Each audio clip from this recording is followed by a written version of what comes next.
Nakatakda na ba magpulong sina Pangulong Aquino at U.S. Secretary of State John Kerry sa Malacanang? Ayon kay PCO Secretary Sunny Coloma, naghahanda ang Malacanang sa pagbisita ni Kerry sa harap na rin ng isinusulong na increased rotational presence. Bagamat ayaw pangunahan ng kalihim ang agenda ng pulong, sinabi nito na may posibilidad na mabuksan ang naturang usapin.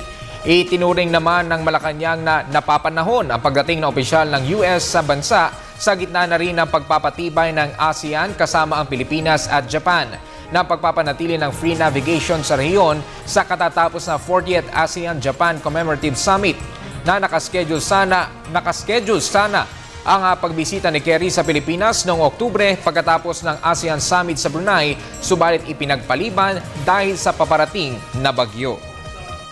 Kinagagalak po natin na ang ating strategic partner ng US sa pamagitan ng presensya ni State Secretary John Kerry ay nagpapakita ng pakikisa sa ating bansa, lalong-lalo na doon sa aspeto ng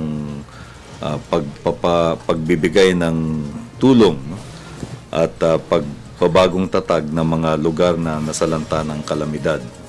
Noon din pong nakaraang linggo, yung isa pa po nating strategic partner, Japan, ay nagpahiwatig din po at nagpahayag ng pakikisa sa atin at maging yung mga bansang kasapi sa ASEAN ay malinaw ding nagpakita ng kanilang pakikisa sa bansang Pilipinas dahil sa sinapit po natin at yung kanilang konkretong manifestasyon ng pagtulong sa ating bansa.